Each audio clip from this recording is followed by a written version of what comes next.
Hello and welcome to Read It in Yad, where I talk about what it's really like living in Jamaica so that you can know what to expect and how to thrive if you're planning to make the move here. And today Hello, Editing Misha here, and today is actually going to be part 2 of what I think you should ship versus what you should carry, or at least like how I thought about it, the process or the things I considered that made it easier for me. Again, what had happened was I had filmed the entire thing and it just ended up being entirely too long, so I split it into parts. So this is part 2 of the last video, and as I mentioned in the last video, there will be a freebie accompanied with this. So if you want to take notes, you can, but you don't have to. The freebie will kind of be a summary of the things that I'm talking about, and it'll be a summary of part 1 and part 2. So if you're interested in that, you can get it from the pinned comment or in the description. In the meantime, I will just get into part 2, and I hope that you find it informative. Now, the last thing I considered were the various costs that I'm going to talk about. So there were some costs that I considered. There were a few. So one of them was the cost to bring the item in a barrel versus in a suitcase, like shipping the barrel versus bringing the suitcase. The suitcase, bringing items in a suitcase would be cheaper than a barrel. Maybe even with the added fees and stuff for it being overweight, if it's a little overweight, right?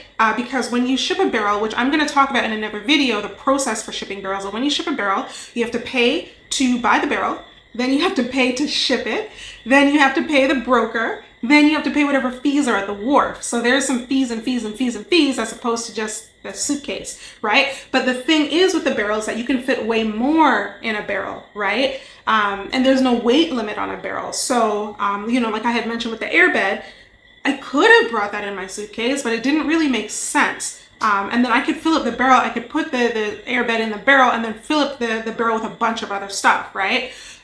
So because of that, that made it worth it to ship the barrel as opposed to trying to put everything in my suitcase. Okay, now the next cost I considered was the cost of the items themselves. So I've talked about this before. I think I'm just going to keep talking about it, so maybe you don't have to go into all the previous videos and see this information. But when you fly into Jamaica, how Jamaica works is that items coming into the country are taxed. This is probably a little different than where you are, but items coming into Jamaica are taxed. When you fly into Jamaica, you are going to get a $1,000 tax exemption limit on your accompanied and unaccompanied baggage, which means your accompanied are your suitcases and your unaccompanied baggage are your barrels or anything that you're shipping that's not coming on a plane with you, right? So this is like the limit I'm talking about. It's a blanket limit that applies to everything that you bring in. So it's not like a separate 1,000 for suitcases and a separate 1,000 for barrels. It's a blanket for everything. And if you're married, like if you're coupled, it's the $1,000 for the both of you, not just for one person. It used to be $500, which is ridiculous. Now it's $1,000. But I think they could probably still increase that a little more because it's unnecessary, but whatever. And as a heads up, by the way, that $1,000 US limit, taxes exemption limit only lasts for 2 months. And I'm talking about this because if you decide to, as I said, the items in Jamaica, when you buy items from outside of Jamaica, they will be taxed. This includes you bringing in the items. Well, if it's over the exemption limit, those will be taxed, as well as if you are in Jamaica and you order something online, that will be taxed. At least if it's over $99, $99.99. If it is $100 or more, you're going to be slapped with 100% tax. So you're going to be paying for it twice. Now, I think that's very ridiculous. But the limit used to be $50, which is super ridiculous. So I guess progress is progress. But that's something that I had considered when it came to bringing stuff. So to avoid that 100% tax, I would suggest bringing items with you if it's going to be over if it's going to be $100 or more to buy on Amazon or whatever, then bring it with you. If it's not, then you can probably buy it off of Amazon. And the thing is with Amazon, I haven't used it yet, but I've seen a lot of people talk about it, and what they do is they order off of Amazon and it can come right to their doorstep, or like the driver calls them and they're kind of like, okay, where are you? It comes via DHL. So the driver kind of calls you to find out where you are, and then you meet them somewhere, or they bring it right to your doorstep if they know the area and know like where your address is. Okay. Now the last thing I considered was the cost of buying the item in Jamaica versus bringing it in a suitcase or barrel, or maybe like the cost and convenience or inconvenience, or like the cost of getting good quality things. I don't know. It's a bunch of things in one.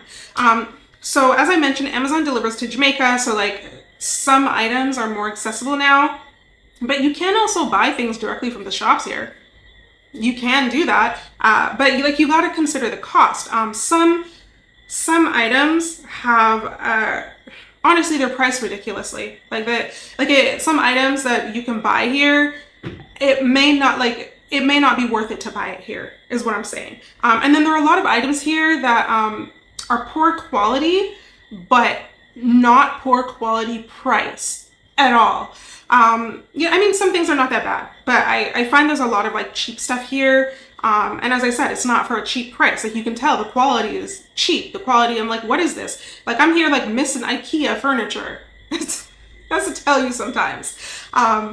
So one example of something being a ridiculous price is when we went to go buy a nightstand. My husband and we went to go buy a nightstand. I wanted us to get 2 nightstands, to match our dresser, one on each side, right? Because that's usually what people do, right? But they were charging a minimum of 30,000 Jamaican dollars per nightstand.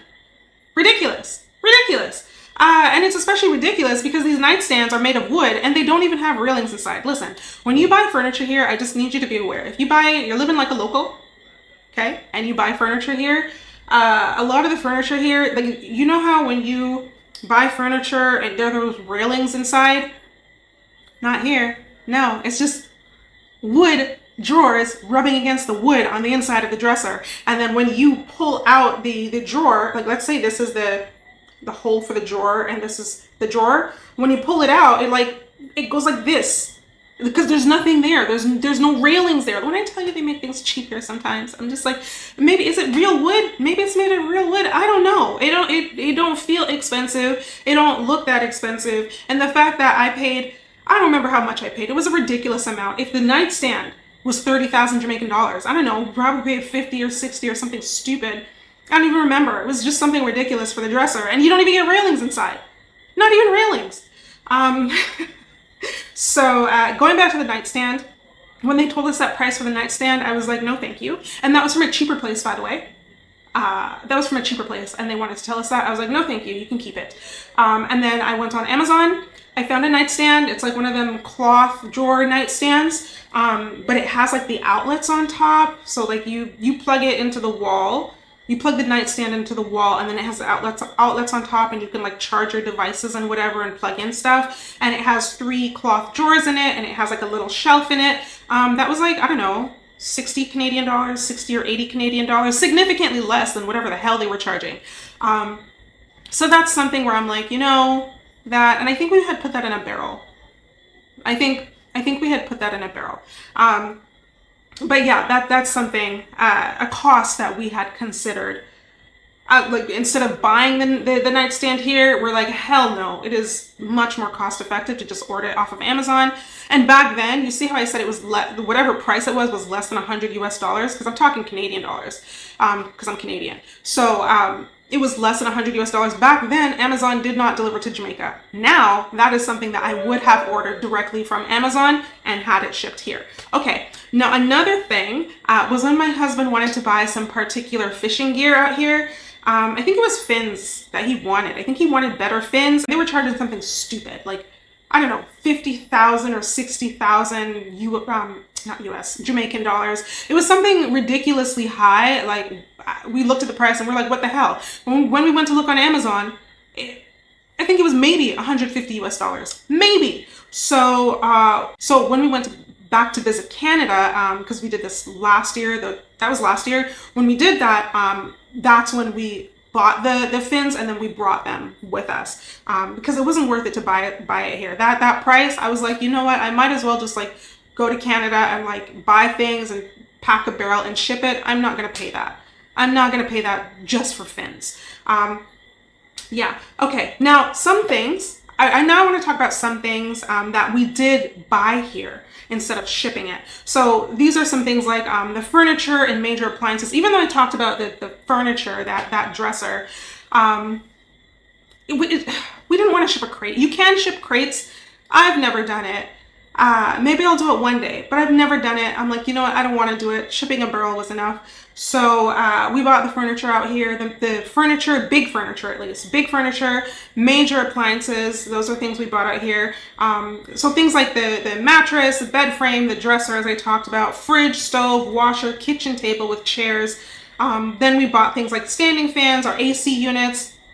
I also got a hair dryer with a comb attachment, which was actually cheaper than it was in Canada. The one I was looking at, and it's pretty good. I don't need a comb attachment for my hair, but like back then, right? We also bought a TV out here, which if I were to go back and do that again, I would ship it in a barrel, because the price, the cheapest TVs in Canada that I've had did not sound like the cheap tin can TVs that are out here. Like they're just, and it's not for a cheap price. Anyway, that's something I would have brought from Canada rather than buy out here, but we bought it out here because we needed it at the time. Okay, but remember, as I said, okay, Amazon delivers to Jamaica. When we first moved here, when we moved back in 2023, Amazon did not deliver here. Now they deliver here. I think they just started that this year or the end of last year. Now they deliver here. So yeah, I would have just bought these items off of Amazon if it was under 100 US dollars. Okay, so to summarize, because I talked quite a bit, to summarize, when it comes to whether you should ship something in a barrel versus whether you should bring it in your suitcase, I think it's important for you to consider these 4 things. Number 1, can it actually come on the plane with you? Because if not, that's going in the barrel. Number 2, do you need it now? Can you wait to get it a little later? If you need it and you can bring it in your suitcase, then okay. But if it's, too heavy, you need it, but like maybe it's too heavy, well, the barrel, because of the weight. The next thing is, speaking of weight, is how heavy is the item? If it's super heavy, like if it's, I don't know, maybe more than 10 pounds, 10, 15 pounds, I would suggest putting it in the barrel. Otherwise, you can bring it in your suitcase. And then the last thing is the cost. Would it be cheaper to bring it in a suitcase or a barrel? And then kind of like the cost of like the item out here, is it gonna be like a stupid price and you're like, you know what, I will just bring that as opposed to buying it out there, like considering costs like that. Okay, so that is it from me today. I hope that you found this very helpful or informative or at least entertaining. If you did, do hit that like button and leave a comment to let me know. I would very much appreciate it. But I do want to hear from you. If you're Jamaican or you're from foreign, and you've traveled to Jamaica, back and forth, what are the things that you consider or you think about? Let's say if you've shipped a barrel before. Okay, what are the things that you think about? What are you thinking about in terms of shipping it in a barrel versus a suitcase? Share it in the comments and let people know. And share it for me too, because maybe I might learn something. And if you are planning to move here, don't leave without grabbing your freebies. I created these to give you like a head start on things like what to expect and what to bring, the things you need to know probably before coming here. I also created a whole calendar so you can kind of figure out when's the best time for you to come to Jamaica, because it has like the seasons, the typical seasons and the holidays and events and stuff like that. So if you're interested, the links are going to be in the description and in the pinned comment. And if you want even more support, I'm very excited about this. I have a few resources to help your transition here go even smoother. So the thing that I'm very excited about is that I am now offering one-on-one support, okay, hands-on guidance. If that is something that you want help with, if you need that type of support, that type of one-on-one support, I am now offering that. So I'm offering that through voice notes. You can send me voice notes on WhatsApp and we can go back and forth and I can help you that way, or we can or we can jump on a video call. Either way, I'm here to support you. But first, before any of that, I would want to have like a quick chat with you, a free chat, a quick 15-minute chat, just to kind of see where your head's at and see the type of support that you need. So the link to get that free chat, I called it a Jamaica readiness call.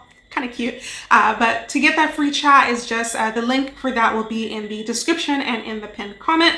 Now, the next thing that I have for you, if you don't feel you need to have a chat right now, or you don't feel you need that kind of hands-on one-on-one support right now, I do have a guide, the Moving to Jamaica Starter Guide. At this point, it is still available for early access. For early access, you are getting parts 1 and 2. That's like 50 pages of information. It's jam-packed with information about like what you need to prepare in advance, what to do when you land, apps to download, getting phone service.